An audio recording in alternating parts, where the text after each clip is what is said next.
Nabi kita Muhammad sallallahu alaihi wasallam digelari sebagai Abul Qasim. Jadi nama dia memiliki kunyah, namanya Abul Qasim. Kenapa dikatakan Abul Qasim dan siapa Qasim di sini?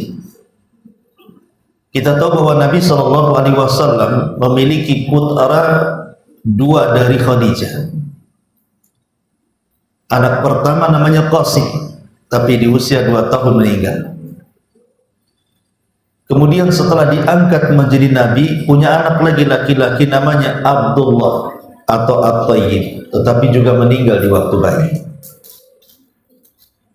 Sehingga kemudian karena Qasim itu anak pertama laki-laki, dan anak laki-laki di masa itu sangat berharga, berbeda dengan anak wanita di masa itu sangat rendah sekali. Sampai banyak anak wanita itu dikubur hidup-hidup. Makanya anak laki-laki itu jadi kebanggaan di zaman itu. Lah Nabi sallallahu alaihi wasallam dikunyah dengan anak pertamanya, namanya Qasim. Makanya beliau dipanggil dengan Abu Al-Qasim. Dan itu juga disabdakan oleh Nabi sallallahu alaihi wasallam ketika melarang puasa di hari yang diragukan 1 hari atau 2 hari sebelum Ramadan. Kata Nabi sallallahu alaihi wasallam, barang siapa yang berpuasa yang diragukan di dalamnya 1 atau 2 hari sebelum masuk puasa Ramadan, faqad asa Abul Qasim, maka dia telah bermaksiat kepada bapaknya Qasim. Maksudnya Nabi sallallahu alaihi wasallam. Ma'asyiral muslimin wal muslimat rahimani wa rahimakumullah. Adapun keluarga Nabi sallallahu alaihi wasallam, beliau terlahir dari seorang laki-laki yang bernama Abdullah. Dan Abdullah adalah putra kesayangan dari Abdul Muthalib. Abdul Muthalib pernah bernazar ketika dia menemukan air Zam-Zam itu, kalau dia punya 10 anak laki-laki, maka aku akan sembelih salah satunya. Lah rupanya nazarnya dikabulkan. Abdul Muthalib punya anak 10. Maka bagaimanapun dia harus melaksanakan nazarnya kan. Lalu siapa dari 10 anak Abdul Muthalib yang harus disembelih? Rupanya jatuh kepada Abdullah. Tapi karena kemudian permintaan orang-orang Quraisy agar jangan disembelih karena nanti akan menjadi sebuah percontohan bagi orang-orang Quraisy, setiap punya anak 10 disembelih 1 pula. Makanya Abdul Muthalib kemudian berkonsultasi kepada seorang dukun. Kemudian dukun itulah memberikan solusi untuk diundi dengan unta. Sekali ngundi itu 10 ekor unta. Kemudian setiap diundi yang keluar tetap nama Abdullah sampai 10 kali. Baru di 10 undian itu setelah 100 unta dikorbankan, baru kemudian yang keluar unta. Makanya Abdul Muthalib akhirnya menyembelih 100 ekor unta untuk menyelamatkan nyawa Abdullah. Makanya Abdullah itu adalah anak yang akan disembelih Abdul Muthalib, sama dengan kondisi kakek buyut mereka. Siapa? Nabi Ismail juga akan disembelih oleh Ibrahim karena perintah Allah Subhanahu wa taala. Makanya Rasul disebut ibnu Dzabihatain, anak dari 2 orang yang akan disembelih. Pertama ayahnya Abdullah, yang kedua kakek buyutnya Ismail alaihissalam. Adapun ibunya adalah Aminah bintu Wahb. 2 manusia mulia ini kemudian menikah di waktu muda. Ada yang mengatakan usia Abdullah ketika itu belasan tahun, mungkin ya 16-17 tahun, karena biasa orang Arab itu kalau menikah di waktu muda di zaman ini. Kalau zaman sekarang udah kuliah aja tak mau kawin-kawin, sampai cari pekerjaan. nanti dia usia 50 tahun baru pusing dia cari jodoh. Punya anak bayi bukan seperti bapak dengan anak, kakek dengan anak jadi. Karena udah tua masalahnya. Jadi orang dulu itu menikah muda-muda gitu. Makanya juga banyak anaknya jadinya. Kayak orang kampung lah kan, yang seperti itu. Ma'asyiral muslimin yang dimuliakan Allah Azza wa Jalla. Allah Subhanahu wa taala berfirman dalam surah Ad-Duha, "Wa wajadaka yatiman fa'awa." Dan Allah mendapati engkau wahai Muhammad dalam kondisi yatim, tapi Allah lah yang menjagamu. Nabi SAW terlahir yatim karena Abdullah meninggal di perjalanan beliau ketika berdagang, singgah di Madinah, kemudian terkena wabah, akhirnya meninggal. Lah sementara Nabi SAW itu masih di perut ibunya, usianya masih 6 bulan. Jadi ketika Nabi SAW lahir saja tidak sempat melihat ayahnya seperti apa. Makanya Nabi SAW dikatakan seyatim-yatimnya anak yatim, karena beliau masih di kandungan ayahnya meninggal. Jadi ketika terlahir tidak bisa menggambarkan seperti ayahnya. Di zaman itu kan belum ada foto ya kan. Di zaman sekarang walaupun meninggal di kandungan ada fotonya di handphone. Nih bapakmu katanya kan. Zaman dulu kan tidak ada kan gitu ya. Jadi tidak bisa dibayangkan ayahnya seperti apa. Ada peristiwa besar saat kelahiran Nabi SAW. Memang banyak riwayat-riwayatnya lemah. Seperti umpamanya ketika lahirnya Nabi SAW, api Majusi yang dijaga ratusan tahun tidak padam tiba-tiba padam. Kemudian 14 tiang yang menyanggah kerajaan Persia tiba-tiba roboh. Dan banyak lagi. Tetapi ada yang sahih di antara peristiwa-peristiwa aneh sebelum kelahiran atau saat kelahiran Rasul. Saya akan sebutkan 2 yang jelas-jelas sahih. Pertama, peristiwa yang digambarkan dalam Al-Quran dan menjadi nama dalam surat yang disebut dengan Al-Fil. Kemudian kisahnya disebut Ashabul Fil. Perang gajah.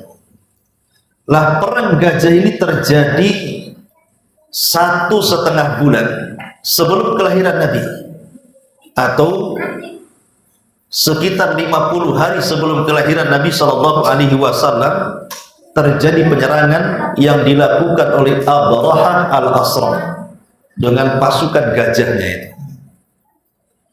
Sebenarnya gajahnya tidak banyak. Ada yang mengatakan 4 ekor, ada yang mengatakan 8 ekor, lebihnya yang kuda dan jalan kaki. Mungkin lebih banyak kudanya gitu ya. Tapi kenapa disebut pasukan gajah? Karena orang Arab di zaman itu tidak kenal gajah dan nggak ada gajah di Arab. Abraha pun mengambil gajah itu dikirim dari Ethiopia, dari pusat kerajaan Najasyi. Makanya ketika ada gajah itu ya aneh jadinya. Makanya kemudian disebut pasukan bergajah. Nah, Abrahatul Asram ini ketika menyerang kota Mekah sebenarnya tidak ingin berperang dengan orang Arab, tidak. Abraha itu tidak hendak berperang dengan orang Arab. Walaupun dia tahu bahwa kalau perang pasti menang karena pasukannya kuat. Abraha itu hanya ingin menghancurkan Ka'bah gitu saja. Sebagai bentuk balas dendam karena gereja yang didirikannya di Yaman itu dihinakan oleh orang Arab. Makanya tak terima dia gerejanya dihinakan itu. Makanya dia ingin menghancurkan Ka'bah. Sebagai balasan itu disesuaikan dengan amalannya. Ma'asyiral muslimin yang dimuliakan Allah Subhanahu wa taala. Tetapi ketika Abraha sudah mendekati Mekah, tepatnya di sebuah lembah yang disebut dengan lembah Muhassir. Lembah Muhassir itu disitulah Abraha dihancurkan. Makanya kalau kita lewat lembah itu, khususnya bagi jemaah haji kan mesti lewat lembah itu, maka disunahkan untuk mempercepat jalan.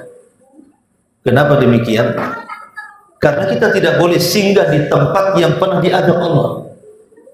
Makanya disunahkan bagi jemaah haji kalau lewat lembah itu disuruh cepat jalan kakinya. Sama dengan syariat ketika sa'i. Antum yang pernah umrah, ketika sa'i itu ada lampu hijau, dari lampu hijau ke lampu hijau itu kan disuruh untuk mempercepat jalan, karena konon katanya bahwa hajar ketika melempar syaitan itu di sekitar itu, makanya kemudian disuruh mempercepat jalannya.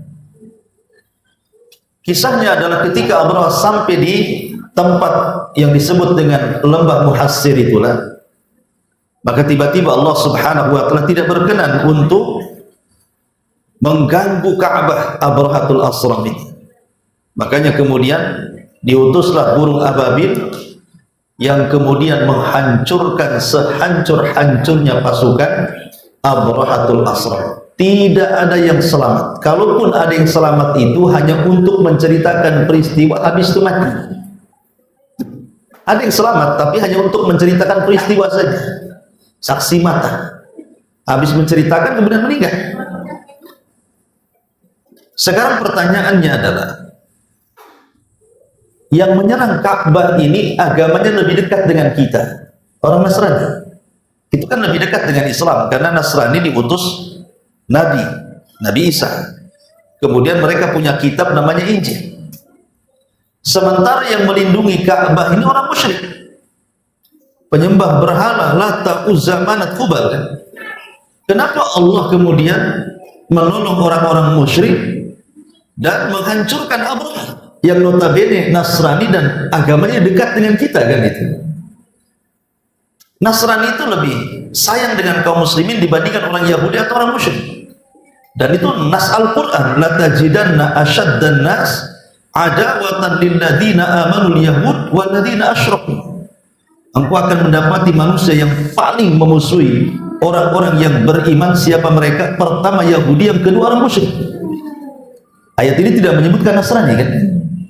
Tapi kenapa Allah tolong orang-orang musyrik dan Allah hancurkan orang-orang Nasrani? Sebenarnya Allah tidak menolong orang-orang musyrik, tidak. Tapi masalahnya dalam penyerangan itu ada rahasia besar, karena akan lahir 50 hari setelah peristiwa itu seorang nabi dan rasul yang akan menutup para nabi dan rasul dan merupakan pemimpin para nabi dan rasul. Itu masalahnya. Rahasianya di situ. Kenapa Allah menghancurkan Abraha? Akan lahir, jangan macam-macam, di Ka'bah itu akan lahir seorang anak laki-laki yang sangat spesial, manusia paling agung di jagat raya ini. Makanya Allah hancurkan Abraha. Kemudian peristiwa yang kedua adalah munculnya bintang Ahmad, dan tidak diketahui kemunculannya kecuali orang-orang Yahudi yang ada di kota Madinah. Kenapa di Madinah? Kala itu mayoritas orang-orang Yahudi bercokol di situ. Hijrah dari Yerusalem, hijrah dari Syam ke Madinah, karena ada informasi dari padri mereka, tokoh mereka, bahwa di situ akan lahir seorang nabi. Mereka sangka nabi itu turunan mereka, Bani Israel.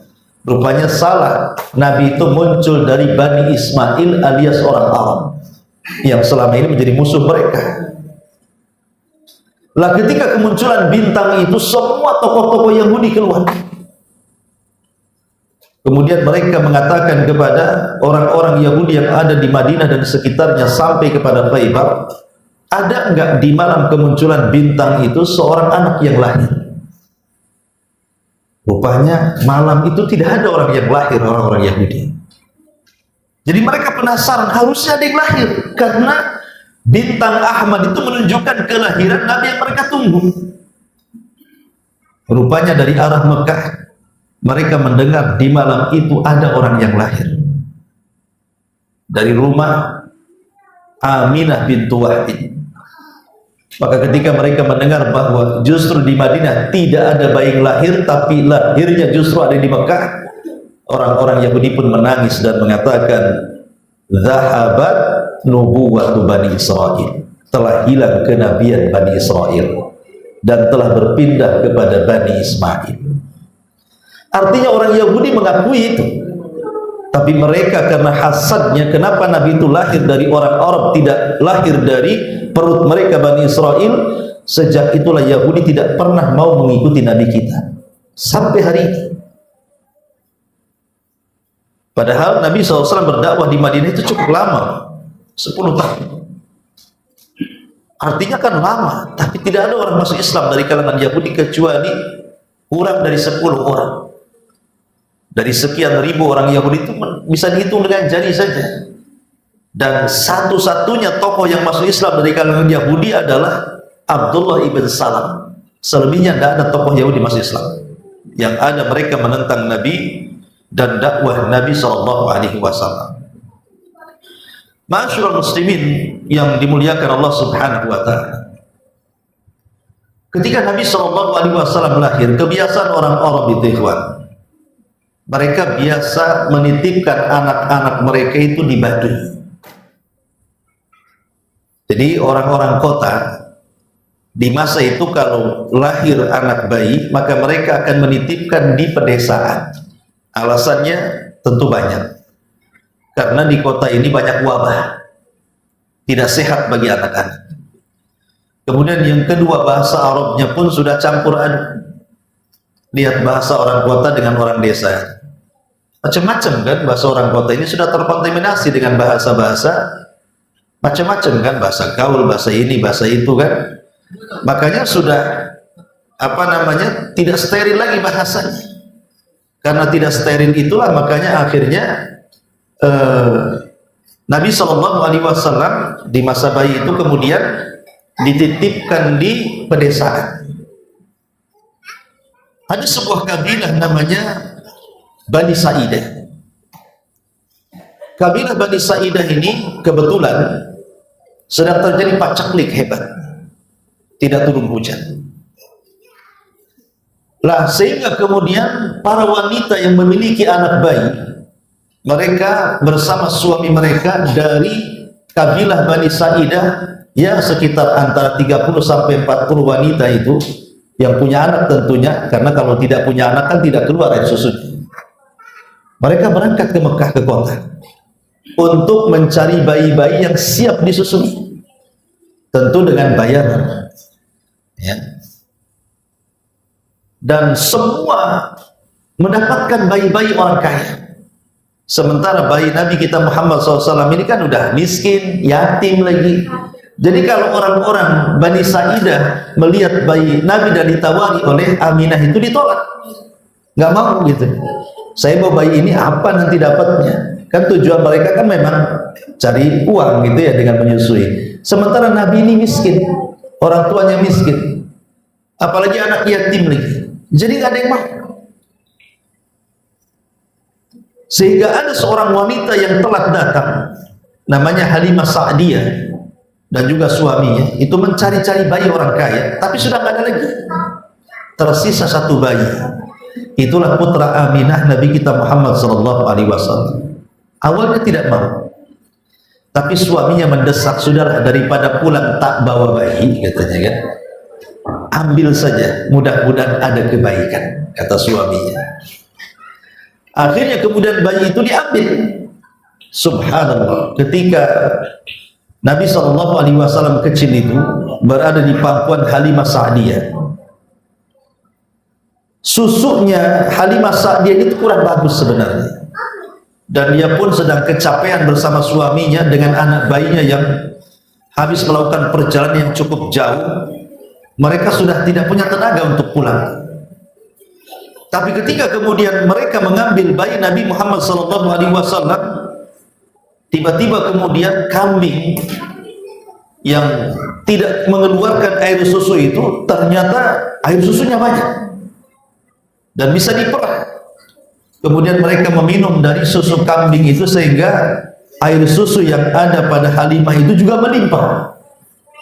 Akhirnya kemudian dia pun menyusui putranya dan juga menyusui Nabi kita Muhammad SAW. Anehnya adalah ketika Nabi SAW diletakkan di tete sebelah kirinya Halimah, Rasul tak mau, nggak mau dia.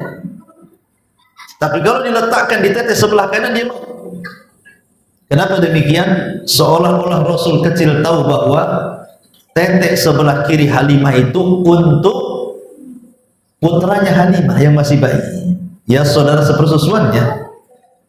Jadi dia tidak mau mengambil hak daripada saudara sepersusuannya. Subhanallah, bayi-bayi tahu mana hak dia, mana hak orang kan. Antum dah tua, tak tahu pula hak saya, hak dia tak tahu. Main ambil saja. Kan itu.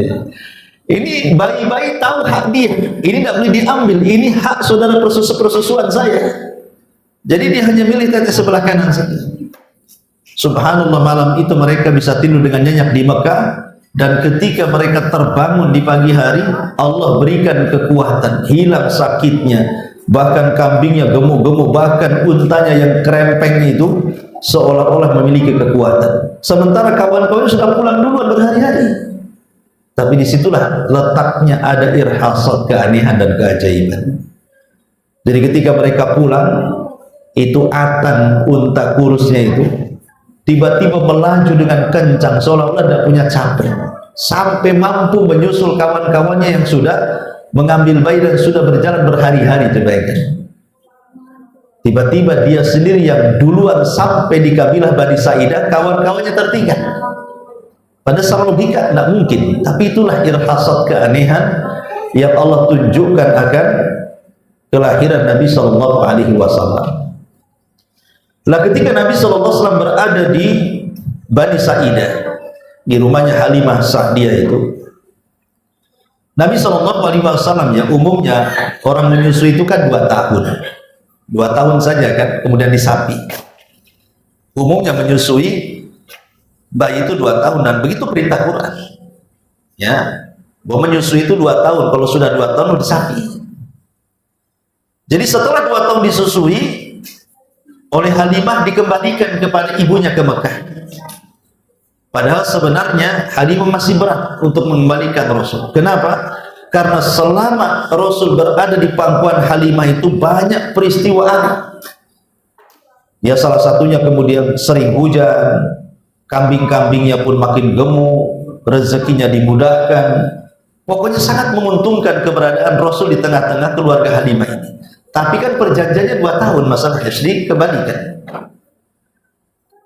Entah kenapa kemudian Aminah ini, ibunda Nabi Shallallahu Alaihi Wasallam, melihat bahwa usia 2 tahun itu masih belum cukup tinggal di kota, dan meminta kepada Halimah untuk dibawa lagi balik ke Bani Sa'idah.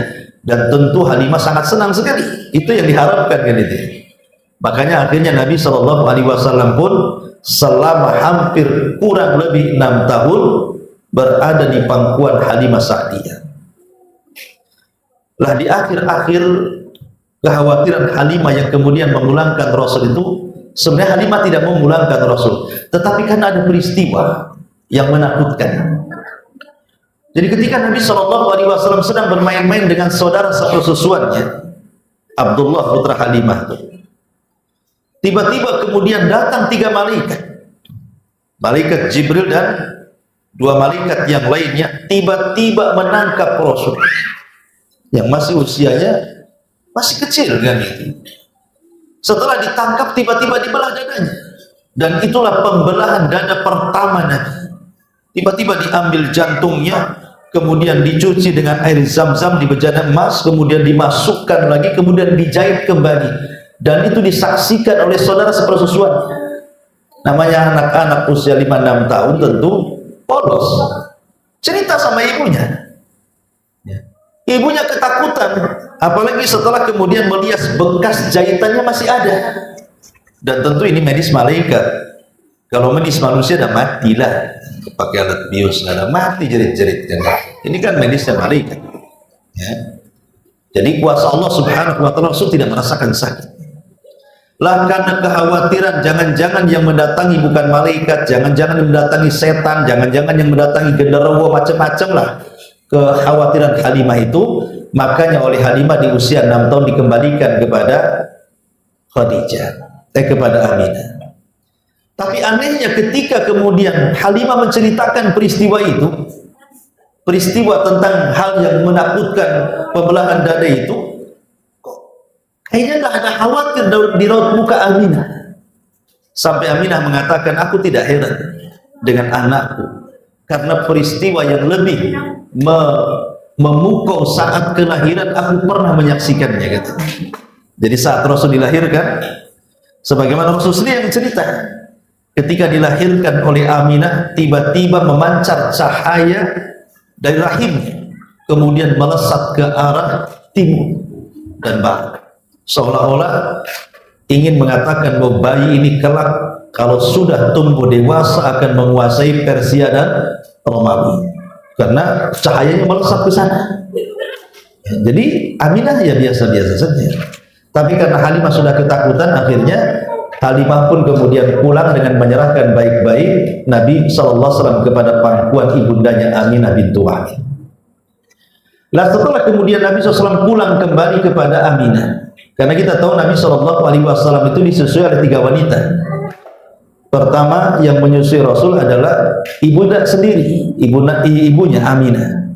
Tapi karena susunya kurang bagus, akhirnya disusukan dengan budaknya Abu Lahab, namanya Thuwaibah. Kebetulan dia punya anak bayi juga. Lah Rasul sempat disusui oleh Thuwaibah. Kemudian setelah disusui Thuwaibah, dan luar biasanya Thuwaibah ini kan budaknya Abu Lahab. Ketika Rasul mau disusui Thuwaibah, Abu Lahab senang. Saking senangnya dia langsung memerdekakan Thuwaibah. Sebenarnya Abu Lahab itu sangat cinta dengan Rasul waktu masih kecil. Ya, sangat senang dengan Nabi itu. Bahkan sampai Nabi SAW sudah menikah dengan Khadijah, Abu Lahab itu sangat suka dengan Nabi. Bukti kesukaannya Abu Lahab apa? Menikahkan 2 putranya dengan 2 putri Nabi. Utbah menikah dengan Ruqayyah dan Utaibah menikah dengan Ummu Kulthum. Itu kan kalau tidak senang tidak mungkin menikahkan 2 putranya, kan? Kebencian Abu Lahab itu dimulai ketika Rasul mengaku jadi Nabi. Kemudian mulai mendakwahkan tauhid. Disitulah mulai kebenciannya. Makanya dia minta kepada Utaibah dan Utbah untuk menceraikan istrinya dalam rangka menyakiti Nabi. Kembali kepada kisah awal. Jadi setelah Nabi SAW di usia 66 tahun kembali kepada ibundanya Aminah, maka Aminah ingin mengajak berziarah ke kuburan ayahnya Abdullah yang ada di Madinah. Berangkat bertiga bersama Ummu Aiman. Kita tahu bahwa perjalanan Mekah dan Madinah itu jauh, ikhwan. Ya, apalagi menggunakan unta kan jauh sekali. Ya. Kalau pakai mobil sekarang dekat. Bagaimana lelahnya coba, apalagi wanita. Aminah sudah tua, kemudian juga Ummu Aiman bersama Nabi SAW. Ya. Ketika sampai di Madinah, maka kemudian coba ditenangkan ya, saya kurang sering buyar nih ya materinya. Ya. Jadi ketika sampai kemudian sampai di mana tadi kan? Udah lupa jadinya. Iya. Jadi jadi ketika kemudian Nabi SAW bersama Aminah dan juga Ummu Aiman, tenangkan aja, tenangkan aja. Afwan ya, Masya Allah. Yeah. Jadi berangkatlah kemudian ke kota Madinah. Kemudian sampai di Madinah, berziarah ke kuburan ayahnya Abdullah. Yeah. Kemudian setelah berziarah dan menetap di Madinah, karena bagaimanapun saudara-saudara Aminah juga banyak yang ada di Madinah. Jadi menetap beberapa hari di Madinah. Kemudian setelah itu mereka pulang. Tapi Allah takdirkan di sebuah tempat namanya Abwa. Abwa itu pertengahan antara Mekah dan Madinah. Di situ ada kota Abwa. Lah disitulah Aminah kemudian jatuh sakit. Subhanallah, sakitnya tidak tertolong. Akhirnya Allah takdirkan Aminah pun meninggal dunia di usia Nabi 6 tahun. Berarti genaplah Rasul dari yatim menjadi piatu. Yatim piatu. Ini istilah Indonesia. Kalau orang Arab nggak kenal piatu. Di sana kenalnya ya yatim saja. Ya kan? Jadi akhirnya Ummu Aiman ini membawa Nabi SAW pulang. Setelah sampai di kota Mekah, kemudian diserahkan kepada kakeknya Abdul Muthalib. Yang ketika itu Abdul Muthalib menjadi pemimpin Arab. Ingat, pemimpin Arab itu hanya ada dari dua kabilah saja. Pertama kabilah Bani Hashim, dan yang kedua kabilah Bani Mahzum. Adapun yang lainnya sekitar 20 kabilah itu kecil-kecil.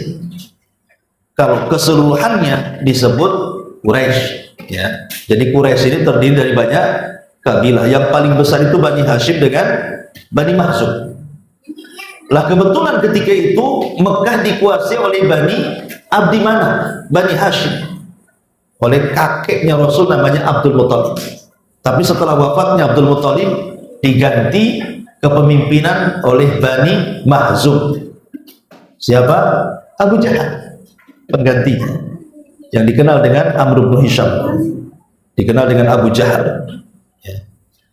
Jadi kemudian tidak lama dengan kakeknya, dari usia 6 tahun, 7 tahun sampai 8 tahun Allah takdirkan meninggal dunia. Kakeknya meninggal dunia, padahal sangat sayang dengan Nabi SAW, karena Abdul Muthalib itu punya firasat dengan Nabi, bahwa ini orang akan jadi orang besar. Dan yang memberi nama Muhammad sendiri Abdul Muthalib. Saat lahir, Abdul Muthalib itu bermimpi. Dalam mimpinya, kemudian dia punya cucu, kemudian diberitahu dalam mimpinya untuk diberi nama Muhammad. Makanya ketika lahir saja bayi itu langsung dibawa ke dalam Ka'bah, kemudian langsung diberi nama Muhammad, dan diberitahu masyarakat Arab bahwa ini cucuku namanya Muhammad. Dan ketika itu tidak ada orang yang namanya Muhammad. Dan Muhammad itu artinya kathratul hamdi, orang yang banyak dipuji. Makanya kenapa Abdul Muthalib ini mengajarkan kepada kita soal apa? Berilah nama anak itu nama terbaik. Karena buktinya ketika Abdul Muthalib memberi nama putra Aminah itu dengan Muhammad, orang yang akan banyak dipuji, menjadi kenyataan kan? Dan hari ini tidak ada nama yang paling banyak di dunia melebihi nama Muhammad. Coba. Makanya ketika Allah Subhanahu wa taala menurunkan ayat inna syani'aka huwal abtar, sesungguhnya yang membencimu wahai Muhammad mereka yang akan terputus penyebutannya, menjadi sebuah kenyataan. Lihat, musuh-musuh Nabi tidak pernah disebut-sebut sampai hari ini. Kalaupun disebut namanya hanya untuk dalam bentuk celaan saja. Seperti Abu Lahab disebutnya, Abu Jahal disebut hanya untuk mencela. Tapi nama Muhammad SAW akan terus mengiang di telinga kaum muslimin, bahkan di telinga semua manusia, dari ujung barat timur sampai ke mana-mana. Ketika adzan disebut nama Muhammad, ketika bersolawat disebut nama Muhammad, ketika tasyahud dalam salat disebut nama Muhammad, ya kan? Ketika ada mu'allaf disebut nama Muhammad. Dulu namanya Michael, masuk Islam Muhammad Michael. Semua, bahkan orang kafir pun ada nama Muhammad itu, padahal dia bukan muslim, tapi kasih nama Muhammad atau Ahmad. Kenapa demikian? Karena nama ini sudah direkomendasikan Allah, wa rafa'na laka dzikrak, kami akan angkat penyebutannya. Tapi musuh-musuh Allah, musuh-musuh Nabi tenggelam namanya. Sampai orang kafir atau sesama musyrik hari ini pun tidak mau memberi nama anak-anak mereka dengan nama musuh-musuh Nabi. Pernah antum dengar ada orang kafir dikasih nama anaknya Abu Jahal? Siapa namanya? Abu Jahal, Abu Lahab? Nggak ada. Orang kafir pun tak mau.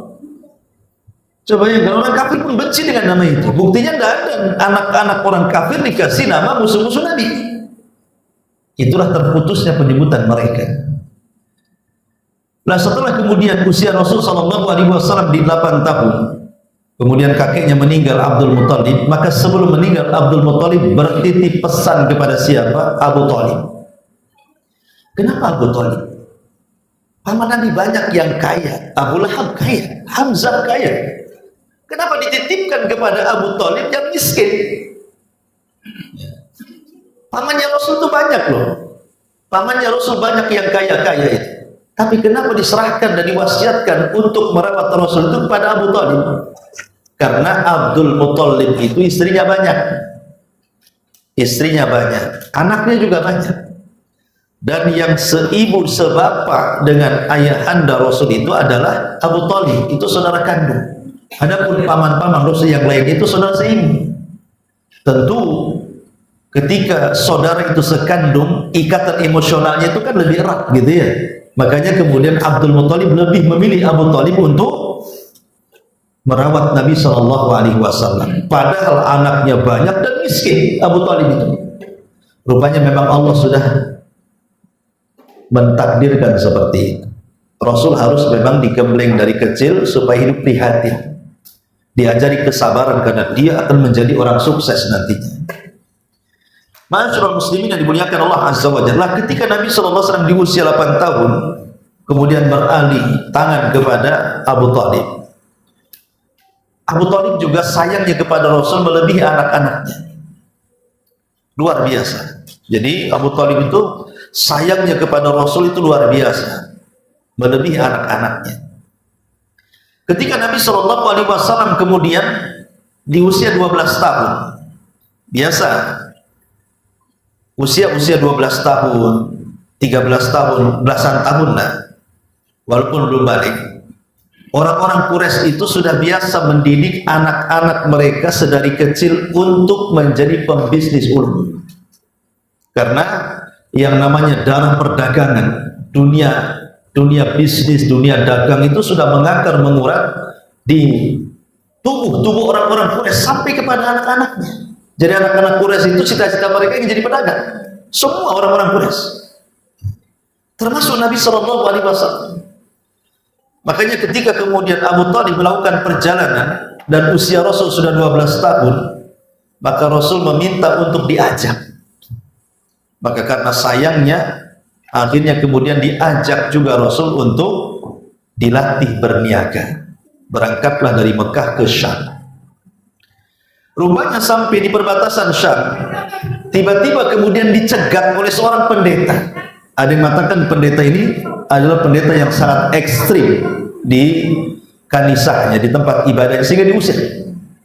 Ya, diusir dari kaumnya, kemudian tinggal di padang pasir.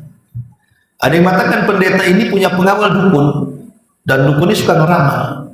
Dan di antara ramalannya bahwa akan lewat seorang nabi di situ, dengan ciri-ciri pohon atau apalah gitu. Lah entah hari itu ketika ada rombongan Abu Thalib tiba-tiba dicegat oleh pendeta ini, namanya Buhairah Rahib. Jadi kata Buhairah, jangan dulu kalian melanjutkan perjalanan ke Syam, sebaiknya kalian singgah di rumah. Aku akan jamu makan kalian. Tumben-tumben dia tidak pernah menjamu kafilah-kafilah dagang yang lewat gitu saja. Ketika kafilahnya Abu Thalib dicegat pula disuruh makan. Ketika makan, kemudian sang pendeta mengatakan, ada yang kurang di antara kalian. Kata Abu Thalib, ada putraku. Dia yang menjaga barang-barang di luar. Kata Buhairah, suruh dia masuk. Ketika dia masuk maksudnya Rasul, kaget Buhairah. Rupanya tanda-tanda kenabian ada pada dia. Kemudian ketika Buhairah memperhatikan Rasul keluar, tiba-tiba awan menaungi dia sepanjang jalan. Pohon mengucapkan salam, batu mengucapkan salam, dan begitu seterusnya. Pokoknya di beberapa hari disuruh tinggal di rumahnya Buhairah, diperhatikan, dan betul-betul dia yakini Nabi yang dijanjikan itu. Makanya Buhairah mengatakan kepada Abu Thalib, sebaiknya kau jangan bawa anak ini ke Syam, sebab orang-orang Yahudi kalau tahu tanda-tanda kenabian yang ada di bahu dia itu, maka pasti akan dibunuh. Sebaiknya bawa balik. Akhirnya dibawa balik lagi ke Mekah. Gagal Rasulullah SAW kemudian berniaga bersama Abu Thalib. Tetapi Nabi SAW tidak kehabisan akal. Walaupun usianya masih belia 12 tahun, menginjak 13 tahun, tapi dia ingin membantu ekonomi pamannya. Subhanallah, di usia 12 tahun sudah mandiri Nabi.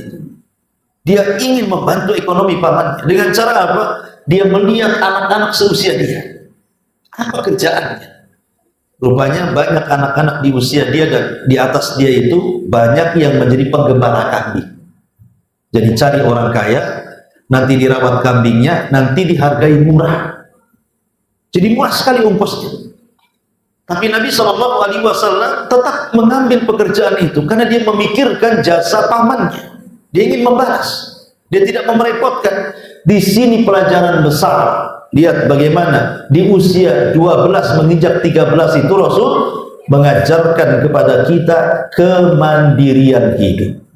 Tadi saya sudah singgung. Hari ini 12 tahun ada di mana? Paling nongkrong di jembatan. Trek-trekan, naudzubillah kemarin itu yang viral itu. Usia 12 tahun sudah merkosa orang, bunuh orang lagi. Coba bayangkan. Anak masih mau kencur, bisa merkosa, membunuh lagi. Itulah anak-anak zaman kiwari, zaman gak jelas ini kan. Zaman now katanya. Ya. Anak-anak sekarang ya paling apa? Main gadget, main handphone, main game, nggak ada. Bahkan sudah kuliah saja masih juga WA ibunya. Ma tolong kirim, itulah kuliah. Yang celakanya dah kawin pun juga masih juga. Masih dia, tolonglah bantu Pak, bantu Bu, subhanallah kan, masih kurang mandiri. Lihat Rasul itu mengajarkan kemandirian luar biasa. Harusnya orang-orang yang sudah kuliah itu janganlah minta-minta, harusnya dia balas budi orang tuanya kan itu. Anda masih mereteli juga orang tuanya. Jadi Nabi SAW diarahkan untuk menjadi penggembala kambing. Kenapa tidak unta saja? Kan penggembala unta gajinya lebih besar. Rupanya Allah yang berkehendak. Karena akan ada perbedaan jauh antara akhlak penggembala unta dengan akhlak penggembala kambing. Akhlak penggembala unta itu cenderung kasar. Karena tabiat unta itu dari setan. Masalahnya. Makanya kalau makan daging unta batal wudunya. Tapi kalau makan daging kambing tidak batal wudunya. Karena unta tercipta dari setan, artinya tabiatnya seperti setan. Jadi siapa yang menggembala unta itu akan keras hatinya seperti Umar. Umar itu penggembala unta, makanya lihat orangnya keras untuk Umar bin Khattab itu. Karena sejak kecil dia penggembala unta masalahnya. Tapi Rasul diarahkan oleh Allah untuk menjadi penggembala kambing. Sampai ahli sejarah mengatakan apa? Min riayatil ghanami ila riayatil umami. Dimulai dari memimpin kambing, diakhiri memimpin umat.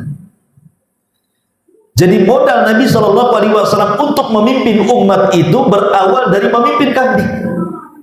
Karena dari memimpin kambing inilah lahir keberanian. Namanya kambing diincar serigala, berarti tuannya harus melawan serigala. Timbul berani. Ya. Yang namanya merawat kambing itu harus sabar. Kalau tidak sabar matilah kambingnya. Ya.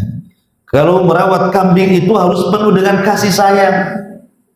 Nggak bisa kasar, lari kalau kasar bisa sampai mati, sakit juga kan gitu. Jadi banyak sifat-sifat baik, mulai dari kesabaran, kemudian keberanian, kemudian kasih sayang, macam-macam lah sifat-sifat yang terlahir dari penggembala kambing itu yang jadi modal Nabi SAW untuk memimpin umat. Makanya dimulai dari memimpin kambing, diakhiri memimpin manusia, bahkan jinnya sekalian. Jadi jangan salah. Jadi kalau antum ingin menjadi ya pemimpin, menjadi leadership gitu ya, nggak usah antum kursus kepemimpinan di hotel sana hotel ini. Antum ke Tamiang saja, kan banyak kambing di situ. Setahun aja antum gembala kambing itu akan jadi pemimpin. Karena dari situ lahir akhlak yang baik, kan itu. Jadi ini metode Nabi SAW. Ahli sejarah mengatakan begitu. Min riayatil ghanami ila riayatil umat. Ma'asyiral muslimin yang muliakan Allah Azza wa Jalla. Tetapi dengan seiringnya waktu, Nabi SAW usianya pun sudah mulai dewasa. Memang banyak peristiwa di usia 15 tahun, 16, 17 itu seperti terjadi perang namanya perang Fijar. Kemudian ada namanya Hilful Fudul, perjanjian. Ya, kemudian ada namanya renovasi Mekah, Ka'bah, karena terjadi banjir merobohkan separuh Ka'bah, sehingga ketika itu orang Quraisy mau merenovasi Ka'bah, merobohkan dan membangun kembali. Itu pun ketika mereka hendak merobohkan Ka'bah tidak berani, karena banyak orang-orang tua yang masih hidup yang mereka menyaksikan bagaimana Abraha dihancurkan oleh burung ababil. Tetapi ada orang tua di antara mereka namanya Al-Walid, Al-Walid ibn Mughirah. Itu orang yang sudah tua. Dia mengatakan, biar aku yang memulai menghancurkan Ka'bah. Kalau tidak ada apa-apa, berarti tidak ada apa-apa, karena niat kita bukan menghancurkan seperti Abraha. Kita kan niatnya memperbaiki gitu. Setelah kemudian dirobohkan sedikit-sedikit, kok nggak ada apa-apa, maka serentaklah oleh masyarakat Quraisy dirobohkan Ka'bah itu. Masalahnya, sebejat-bejatnya orang jahiliyah, sejahat-jahatnya orang jahiliyah, di atas kesyirikan mereka, ketika merenovasi Ka'bah, mereka tidak menerima uang haram. Mereka mewajibkan uang halal. Tak bisa bangun Ka'bah dari uang togel itu, dari judi online, tidak bisa, dari korupsi tidak bisa. Ya, harus yang dari halal betul. Lah karena uang halal sedikit, akhirnya kemudian pembangunan Ka'bah tidak rampung, hanya separuhnya saja. Yang tadinya Ka'bah itu persegi panjang jadi kotak jadinya. Dulu kita lihat hari ini gambar Ka'bah itu kotak, kemudian ada tembok yang melengkung. Itu disebut Hijar Ismail. Dulu Hijar Ismail ini bagian daripada Ka'bah, jadi memanjang. Jadi dia di dalam Hijar Ismail itu. Tapi ketika direnovasi, Hijar Ismail jadi keluar. Karena dari segi panjang jadi kotak jadinya kan. Nah seperti beginilah, awalnya segini Ka'bah nih, karena kurang dananya segini. Nah, untuk menunjukkan ini bagian Ka'bah, dibuatlah tembok melingkar di sini. Nah, itulah yang disebut dengan Hijar Ismail. Makanya orang tua, walaupun di sini ada jalan antara Hijar Ismail, nggak boleh tawaf lewat sini, karena ini masih bagian dalam Ka'bah, tetap harus melewati sini. Ya. Memang sempat dimasukkan sebenarnya di zaman Khalifah Abdullah ibn Zubair. Jadi Abdullah ibn Zubair ibn Awam itu pernah berkuasa di Madinah. Sempat Ka'bahnya dirobohkan, kemudian dibangun balik seperti bangunan Ibrahim. Tapi oleh Hajjaj ibn Yusuf, orang zalim itu, tiba-tiba dihancurkan balik, dibalikkan lagi seperti Quraisy. Gitu. Nah di zaman Imam Malik itu dimintai fatwa. Wah Imam, bagaimana kalau seandainya kita balikan aja Ka'bah itu seperti bangunan di zaman Nabi Ibrahim? Tapi Imam Malik mengatakan, aku tak maulah jadi mainan para penguasa. Ka'bah itu harus dihancurkan, nanti dibangun lagi, dihancurkan, dibangun lagi. Sejak itulah maka Ka'bah dari sejak zaman Imam Malik sampai hari ini ya tetap begitu, bentuk yang pernah dibangun oleh orang Quraisy dan bukan bentuk yang dibangun oleh Nabi Ibrahim. Ya karena tadi maslahat tadi. Ya jadi takut jadi mainan, kata Imam Malik. Oke, dibiarkan sampai sekarang seperti ini. Cuma ditandai saja oleh tembok yang melingkar, itu bagian daripada Ka'bah. Intinya bahwa ketika Ka'bah sudah dibangun, ketika mereka meletakkan batu itu, mereka hampir perang. Siapa yang layak meletakkan Hajar Aswad itu? Hampir perang mereka. Tapi kemudian orang bijak di antara mereka begini saja, daripada kita perang, gini sajalah. Kita tunggu siapa yang akan keluar dari pintu itu kan. Kita tahu siapa yang keluar dari pintu itu. Kalau dia keluar, dia berhak untuk membokong batu dan meletakkan di tempatnya Hajar Aswad itu. Rupanya yang keluar dari pintu itu Nabi. Di usia 17 tahun itu, belum jadi Nabi pun kan itu. Maka orang berteriak, kenapa? Karena mereka tahu siapa Rasul, walaupun di usia 17 tahun. Tapi akhlaknya sangat dipuji oleh orang Arab. Dia sangat jujur dan amanah, shadiqul amin. Dan itu gelar itu didapati ketika menjadi penggembala. Jadi gelar shadiqul amin itu didapati Rasul saat menjadi penggembala kambing.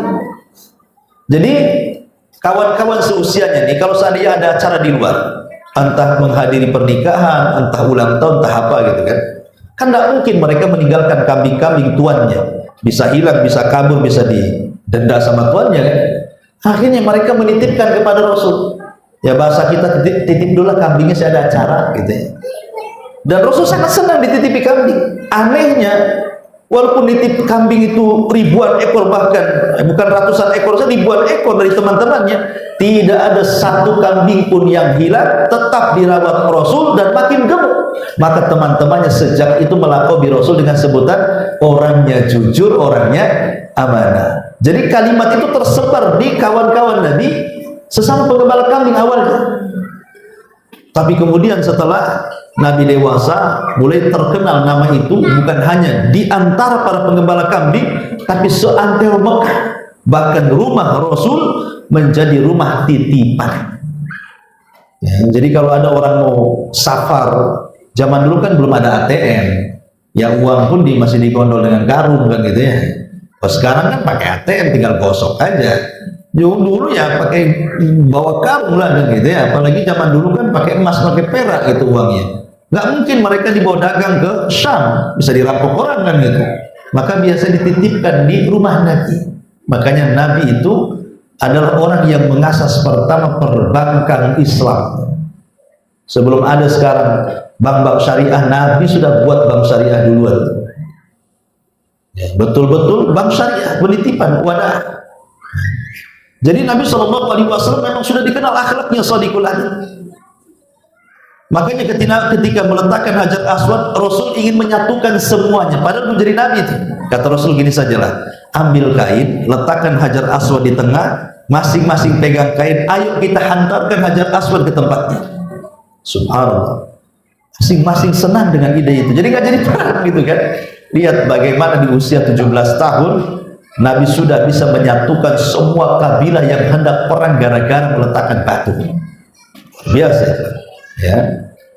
Akhirnya kemudian setelah peristiwa itu di usia ya sekitar 20 tahun, maka Nabi SAW mulai beralih profesi lah. Jadi penggembala kambing mulai jadi pedagang. Mulai dia dagang kecil-kecilan di Mekah gitu ya. Kemudian dia mencoba keberuntungan berdagang sampai ke Syam. Dan subhanallah, setiap dia membawa dagangan, karena di zaman itu kan biasanya yang dibawa dari Mekah, andalan orang Mekah itu mereka menyamak kulit. Jadi kulit unta, kulit sapi, kulit kambing itu dikeringkan, disamak gitu ya. Kemudian dijual ke Yaman atau ke Syam. Itulah mereka jualan itu saja. Jadi Nabi SAW terkadang bawa barang banyak gitu ya dari Mekah, kulit-kulit yang sudah disamak itu kemudian dibawa ke Syam, dan subhanallah laris. Dan selalu bawa keuntungan yang besar, dan setiap majikan yang barangnya dibawa Rasul selalu mendapatkan keuntungan, tidak pernah ada kerugian. Sampai ketika ya usianya 23, 24 tahun gitu ya, rupanya didengar oleh seorang wanita yang sangat tajir, miliarder. Itulah Khadijah bintu Khuwailid. Wanita kaya, wanita yang disebut wanita thahirah, wanita suci, karena walaupun dia belum masuk Islam, karena memang Rasul juga belum diangkat jadi Nabi, tapi dia sudah tidak membuka aurat, dia tutup auratnya pakai hijab. Makanya orang-orang menyebutnya wanita suci di zaman itu. Kedengaran sama Khadijah, ada anak muda yang amanah, yang ganteng, orangnya shadiq, jujur, pokoknya wah luar biasa. Dia ingin mencoba keberuntungan bekerja sama dengan anak muda itu. Akhirnya dicarilah anak muda itu, maksudnya Rasul, kemudian dipertemukan dengan Khadijah. Khadijah mengatakan, wahai Muhammad, bagaimana kalau seandainya kita berbisnis? Aku yang memberikan modal, kau yang mainkan modalnya dengan menggunakan sistem mudharabah, bukan sistem syirkah, mudharabah. Khadijah yang punya modal, Rasul yang menjalankan modalnya. Tapi Nabi SAW tidak langsung mau. Dia mengatakan, tunggu dulu sampai saya minta izin kepada pamanku, hatta astadzina ammi, sampai aku minta izin sama pamanku. Subhanallah, mau jualan saja harus izin pamannya. Ya, karena pamannya itu adalah pengganti ayahnya. Disitulah bentuk birrul walidain. Bagaimanapun tetap harus izin sama paman. Ketika bercerita kepada Abu Thalib, senang Abu Thalib. Kata Abu Thalib, ambil saja peluang ini. Maka sejak dapat izin dari Abu Thalib untuk mengambil peluang ini, karena Khadijah ini nggak kira-kira kalau ngasih modal, wanita kaya kan gitu. Maka kemudian dimainkanlah harta Khadijah dengan Nabi SAW, dan setiap membawa dagangan Khadijah baik ke Yaman ataupun ke Syam, keuntungannya berlipat ganda. Keuntungannya banyak sekali sampai Khadijah heran. Ya. Dia suka bekerja sama dengan orang, tapi tidak banyak keuntungannya. Tapi ketika dikelola oleh Nabi, untungnya selalu meroket gitu kan. Jadi dia penasaran. Belum lagi akhlaknya yang baik, gitu ya. Belum lagi orang yang memang jujur, pandai dagang pula kan gitu. Makanya kemudian Khadijah kan punya budak laki-laki namanya Maisarah. Kata Khadijah, wahai Maisarah, kamu kali ini ikut bersama Muhammad. Awasi, titeni gitu bahasa kitanya ya. Lihat, catat apapun kejadian sepanjang perjalanan dari Mekah sampai ke Syam, nanti ceritakan kepadaku. Yang kau lihat dari Muhammad itu apa? Maka Maisarah pun kemudian diikutkan dalam berniaga bersama Nabi SAW. Subhanallah, Maisarah melihat akhlak yang luar biasa, kemudian keajaiban yang luar biasa. Sepanjang jalan, awan itu senantiasa mengikuti Rasul seolah-olah tidak pernah kepanasan dengan teriknya matahari. Padahal tahu di Arab itu kan panas kan gitu ya. Kemudian juga batu-batu yang lewat itu mengucapkan salam. Kemudian setiap lewat pohon mengucapkan salam. Banyak keanehan yang ditulis oleh Maisarah tentang perjalanan. Belum ketika sampai di Syam, bagaimana cara berniaga yang luar biasa yang dilakukan Rasul, semua dicatat untuk dilaporkan kepada Khadijah. Jadi ketika dapat informasi dari Maisarah itulah makin suka Khadijah dengan Nabi.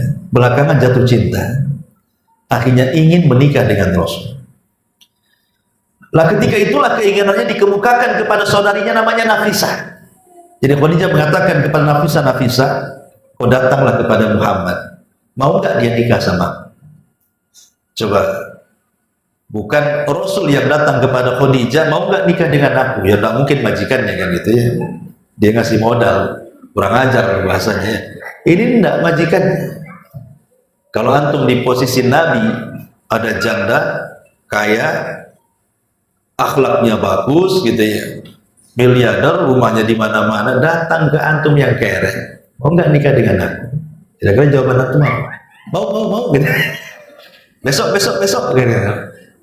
Enggak, Nabi SAW tidak langsung menerima. Padahal sudah jelas, walaupun dia janda menikah 2 kali, tapi dia orang cantik, ya namanya orang kaya, walaupun tua, kalau banyak hartanya itu biasanya muda kan? Logikanya kan begitu kan?